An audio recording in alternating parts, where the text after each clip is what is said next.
ಸ್ನೇಹಿತರೆ, tech in driving Kannada YouTube ಚಾನೆಲ್ನ ಮತ್ತೊಂದು ವಿಡಿಯೋಗೆ ನಿಮಗೆಲ್ಲ ಮರಳಿ ಸ್ವಾಗತ. ನಾನು ನಿಮ್ಮ ಪ್ರಜ್ವಲ್ ನಾಯ್ಕ್. ಸ್ನೇಹಿತರೆ, ಡ್ರೈವ್ ಮಾಡುವಾಗ ಹಲವಾರು ಮಿಸ್ಟೇಕ್ಸ್ಗಳನ್ನು ಜನರು ಕಾಮನ್ ಆಗಿ ಮಾಡ್ತಾನೆ ಬಂದಿದ್ದಾರೆ. ಇದರ ಪರಿಣಾಮ ಅಪಾಯಕಾರಿಯಾಗಿರುತ್ತೆ ಸ್ನೇಹಿತರೆ.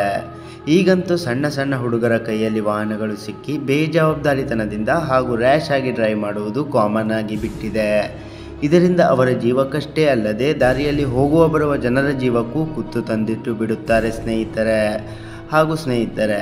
ಇದರಿಂದ ಮನೆಯ ಹಿರಿಯವರಾದ ನಿಮಗೂ ಸಹ ಕಷ್ಟ ನಷ್ಟದ ಸನ್ನಿವೇಶಗಳು ಎದುರಾಗುತ್ತವೆ. ಹಾಗಾಗಿ ಸ್ನೇಹಿತರೆ, ನಿಮ್ಮ ಮಕ್ಕಳಿಗೆ ಡ್ರೈವ್ ಮಾಡುವಾಗ ಎಂದಿಗೂ ಈ 4 ಮಿಸ್ಟೇಕ್ಸ್ಗಳನ್ನು ಮಾಡಲು ಬಿಡದಿರಿ ಹಾಗೂ ನೀವು ಸಹ ಮಾಡದಿರಿ. ಅವು ಯಾವುದೆಂದು ಈ ಒಂದು ವಿಡಿಯೋದಲ್ಲಿ ತಿಳಿಸಿಕೊಡ್ತೇನೆ.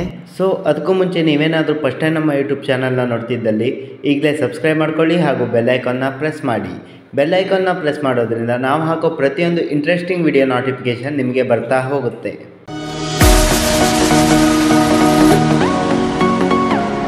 ಸ್ನೇಹಿತರೆ, ಮೊದಲನೆಯದಾಗಿ ಓವರ್ ಸ್ಪೀಡಿಂಗ್. ಹೌದು ಸ್ನೇಹಿತರೆ, ಎಷ್ಟೇ ಅರ್ಜೆಂಟ್ ಇದ್ದರೂ ಸಹ ಆದಷ್ಟು ಸ್ಪೀಡ್ ಕಂಟ್ರೋಲ್ ಮಾಡಬೇಕು. ಹೆಚ್ಚಿನ ಓವರ್ ಸ್ಪೀಡಲ್ಲಿ ವಾಹನಗಳನ್ನು ಚಲಿಸುವುದರಿಂದ ರೋಡಲ್ಲಿ ಬಿದ್ದ ಒಂದು ಸಣ್ಣ ಕಲ್ಲು ಸಹ ನಿಮ್ಮ ಮಕ್ಕಳ ಜಡ್ಜ್ಮೆಂಟನ್ನು ತಪ್ಪಿಸಬಹುದು. ಜಡ್ಜ್ಮೆಂಟ್ ತಪ್ಪಿದಲ್ಲಿ ಏನಾಗುತ್ತೆ ಎನ್ನುವುದು ನಿಮಗೆ ತಿಳಿದಿದೆ ಸ್ನೇಹಿತರೆ. ಓವರ್ ಸ್ಪೀಡಲ್ಲಿ ಚಲಿಸುವುದರಿಂದ ಹೆಚ್ಚೆಂದರೆ 5-10 ನಿಮಿಷ ಬೇಗ ತಲುಪುವಿರಿ. ಆದರೆ ಓವರ್ ಸ್ಪೀಡ್ 5-10 ವರ್ಷ ನಿಮ್ಮನ್ನು ಮನೆಯಲ್ಲೇ ಇರುವಂತೆ ಮಾಡಬಹುದು. ಹಾಗಾಗಿ ಏನೇ ಅರ್ಜೆಂಟ್ ಇದ್ದರೂ ಸಹ ನಿಮ್ಮ ಮಕ್ಕಳಿಗೆ ನಿಧಾನವಾಗಿ ಡ್ರೈವ್ ಮಾಡಲು ಸೂಚಿಸಿ ಹಾಗೂ ನೀವು ಸಹ ಇದನ್ನೇ ಪಾಲಿಸಿ. ಎರಡನೆಯದಾಗಿ ನಾಟ್ ವೇರಿಂಗ್ ಸೀಟ್ ಬೆಲ್ಟ್ಸ್. ಸ್ನೇಹಿತರೆ, ಸೀಟ್ ಬೆಲ್ಟ್ಗಳಂತೂ ವೆರಿ ಇಂಪಾರ್ಟೆಂಟ್ ಆಗಿದೆ. ಅಪಾಯಕಾರಿ ಸಂದರ್ಭದಲ್ಲಿ ಜೀವ ಉಳಿಸುವುದು ಏರ್ ಬ್ಯಾಗ್ ಮತ್ತು ಈ ಸೀಟ್ ಬೆಲ್ಟ್ಗಳೇ. ಹಾಗಾಗಿ ನಿಮ್ಮ ಮಕ್ಕಳಿಗೆ ಎಂದಿಗೂ ಸೀಟ್ ಬೆಲ್ಟ್ಸ್ಗಳನ್ನು ಹಾಕಿಯೇ ಡ್ರೈವ್ ಮಾಡಲು ಸೂಚಿಸಿ ಮತ್ತು ನೀವು ಸಹ ಇದನ್ನೇ ಪಾಲಿಸಿ. ಮೂರನೆಯದಾಗಿ ಯೂಸಿಂಗ್ ಫೋನ್ ವಿಲ್ ಡ್ರೈವಿಂಗ್. ಸ್ನೇಹಿತರೆ, ಇದಂತೂ ಈಗಿನ ಮಕ್ಕಳ ಪ್ಯಾಷನ್ ಆಗಿಬಿಟ್ಟಿದೆ. ಮೊಬೈಲ್ಗಳನ್ನು ಯೂಸ್ ಮಾಡ್ತಾ ಡ್ರೈವ್ ಮಾಡೋದು, ಫೋನ್ ಕಾಲಲ್ಲಿ ಮಾತಾಡ್ತಾ ಡ್ರೈವ್ ಮಾಡೋದು, ಇವೆಲ್ಲವೂ ಸಹ ಅವರ ಜೀವಕ್ಕೆ ಅಪಾಯವನ್ನುಂಟು ಮಾಡುವ ಕ್ರಮವಾಗಿದೆ ಸ್ನೇಹಿತರೆ. ಒಂದು ವೇಳೆ ಇಂಪಾರ್ಟೆಂಟ್ ಕಾಲ್ ಆಗಿದ್ದಲ್ಲಿ ಅವರ ವಾಹನವನ್ನು ಬದಿಯಲ್ಲಿ ನಿಲ್ಲಿಸಿ ಮಾತನಾಡಿ ನಂತರ ಮತ್ತೆ ಅವರ ಪ್ರಯಾಣವನ್ನು ಮುಂದುವರಿಸುವಂತೆ ಸೂಚಿಸಿ ಹಾಗೂ ಈ ನಿಯಮವನ್ನು ನೀವು ಸಹ ಪಾಲಿಸಿ ಸ್ನೇಹಿತರೆ. ಕೊನೆಯದಾಗಿ ಇಗ್ನೋರಿಂಗ್ ಟ್ರಾಫಿಕ್ ಸಿಗ್ನಲ್ಸ್.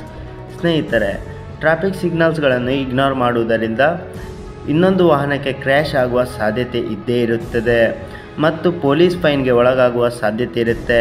ಈಗಂತೂ ಟ್ರಾಫಿಕ್ ಕ್ಯಾಮರಾಗಳು ಬಂದಿರೋದ್ರಿಂದ ಟ್ರಾಫಿಕ್ ಸಿಗ್ನಲ್ಸ್ ಏನಾದರೂ ಇಗ್ನೋರ್ ಮಾಡಿ ಮುನ್ನುಗ್ಗಿದ್ದಲ್ಲಿ ಈ ಕ್ಯಾಮರಾಗಳೇ ಗಾಡಿ ನಂಬರನ್ನು ರೆಕಾಗ್ನೈಸ್ ಮಾಡಿ ನಂತರ ಅಲ್ಲಿನ RTO ಲಿಮಿಟ್ಸ್ಗೆ ಡೇಟಾ ಸೆಂಡ್ ಆಗುತ್ತೆ. ನಂತರ ಡೈರೆಕ್ಟಾಗಿ ಆ ಒಂದು ಗಾಡಿಯ ನಂಬರ್ನ ಮೇಲೆ ಆನ್ಲೈನ್ ಫೈನ್ ಬೀಳುತ್ತೆ ಸ್ನೇಹಿತರೆ. ನಿಮ್ಮ ಒಂದು ಗಾಡಿಯ ಮೇಲೆ ಆನ್ಲೈನ್ ಫೈನ್ ಇದೆಯಾ ಎಂದು ಹೇಗೆ ಚೆಕ್ ಮಾಡುವುದೆಂದು ಮುಂದಿನ ವಿಡಿಯೋದಲ್ಲಿ ತಿಳಿಸಿಕೊಡ್ತೇನೆ. ಹಾಗಾಗಿ ಸ್ನೇಹಿತರೆ, ನಿಮ್ಮ ಮಕ್ಕಳಿಗೆ ಟ್ರಾಫಿಕ್ ಸಿಗ್ನಲ್ಸ್ ಇಗ್ನೋರ್ ಮಾಡದಂತೆ ಸೂಚಿಸಿ ಹಾಗೂ ನೀವು ಸಹ ಇಗ್ನೋರ್ ಮಾಡದಿರಿ. ಸ್ನೇಹಿತರೆ, ಈ 4 ಮಿಸ್ಟೇಕ್ಸ್ಗಳನ್ನು ಡ್ರೈವ್ ಮಾಡುವಾಗ ಮಾಡದೇ ಇದ್ದಲ್ಲಿ ನಿಮ್ಮ ಪ್ರಯಾಣ ಸುಖಕರವಾಗಿರುತ್ತೆ ಸ್ನೇಹಿತರೆ.